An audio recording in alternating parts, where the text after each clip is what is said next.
Okay, so this video, or like this top 5 list of tight ends going into the season, it was pretty hard to come up with this list. I feel like the top 3, those are easy. The top 2, people debate who 1 and 2 are all the time, but I feel like if you have 1 and 2 right, it's a good list. Anyone else who has another player besides those 2 players, I don't know what you're smoking. I think everyone knows who number 3 is.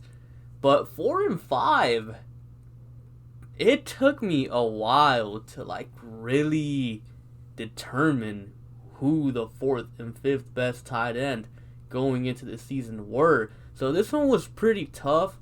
So as you guys can imagine, my honorable mentions list is a pretty big one. So let's start off with that. Right off the bat, honorable mention, Rob Gronkowski. Now, the reason why Gronk doesn't make the list is because he retired and, now he's coming back on a new team. Obviously, he's going to be with Tom Brady and Bruce Arians. I love Bruce Arians. I've said it before many times.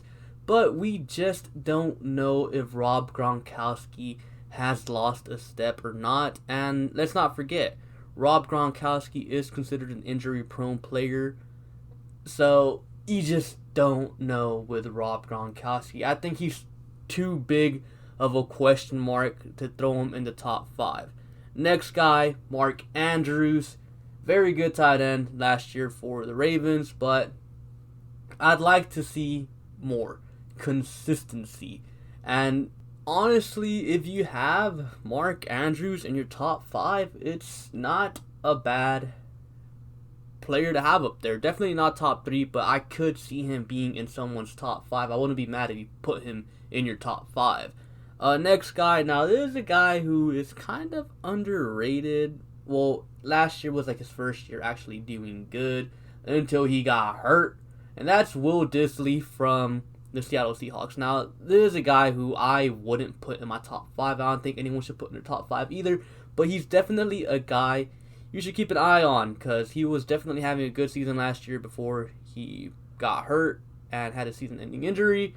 So definitely keep your eyes on him. He can definitely end up being a top 5 tight end in the NFL because he was doing some nice things with Russell Wilson. So keep your eyes on him.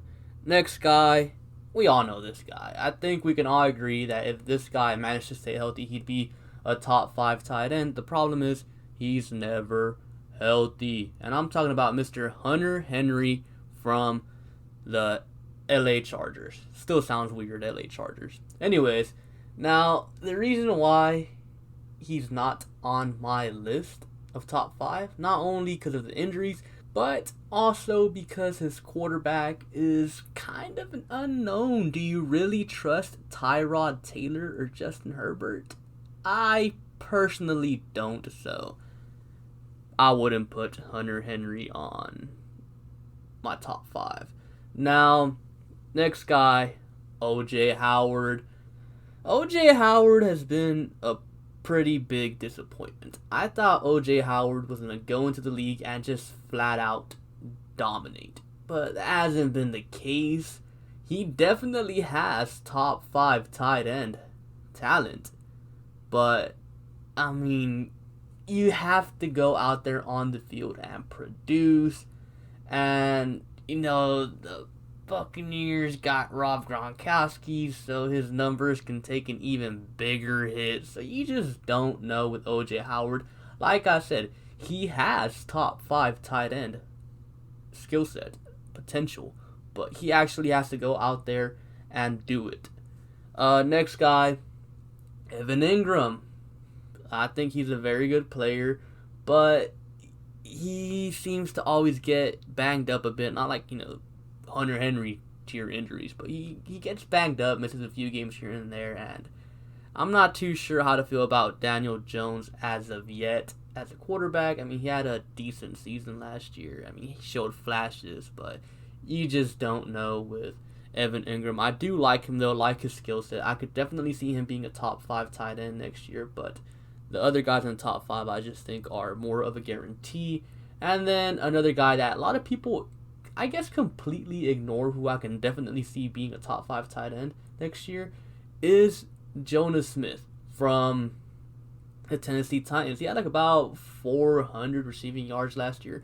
Still a pretty young player. Keep in mind that Delanie Walker got cut from the Titans, so now Smith is the number 1 tight end over there, and he can definitely do some damage because let's be real, Derrick Henry is the guy in Tennessee, but after Derrick Henry, the next threat is A.J. Brown, and if we're counting only receiving threats, all they have is A.J. Brown. The next receiving threat is Smith, because Corey Davis, he is not good. He is a bust. So Jonas Smith, definitely a guy to watch out for. Kind of flying under the radar, I guess. And I could definitely see him being something next season. Okay, now time for the actual top 5 tight ends. And like I said, like if any of those guys that I listed for my honorable mentions are in your top 5, then it's fine because, geez, like I said, after 3, it was really hard to come up with who 4 and 5 were. But 5, I ultimately went with Austin Hooper. Now, Austin Hooper, he had a nice career in Atlanta, but unfortunately Atlanta was not able to keep him, so he went to Cleveland. Now, I know what a lot of you guys are going to say. Well, Baker Mayfield sucks. Well, personally, I just think Baker Mayfield had a down year. I mean, yeah, dude isn't, Deshaun Watson, what's his name, Patrick Mahomes, Russell Wilson, but I think he can be average to above average. I think Baker Mayfield has the potential to be just as good as Matt Ryan. And I think if he bounces back, then I think Austin Hooper can definitely have a very productive year next year. And not only that, I think Austin Hooper is going to go in there and just be their number 1 tight end. Similar to O.J. Howard, the Cleveland Browns drafted a tight end that same draft class, David Njoku, who has been a huge disappointment. And I think Austin Hooper goes in there and does what David Njoku was supposed to be doing over there in Cleveland since he got drafted. So Austin Hooper is my number 5. At number 4, I have Darren Waller for the Vegas Raiders.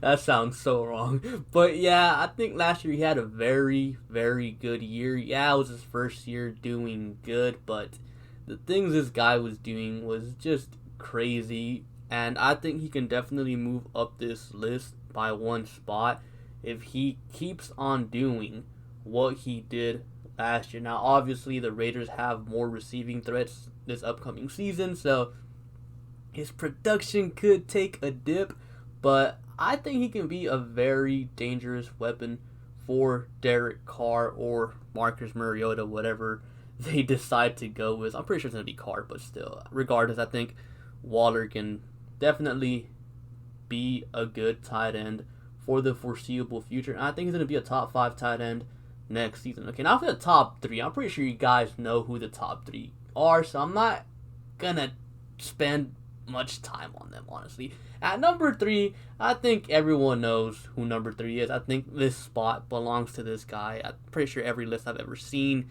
has this guy at number 3, and that's Zach Ertz. Very good tight end for the Eagles. I mean, what can you say? Dude's elite. He's what you want in a tight end. And the only reason he's not number 1 is because 1 and 2 are just on a whole different level. But nothing wrong with Ertz. Ertz is great.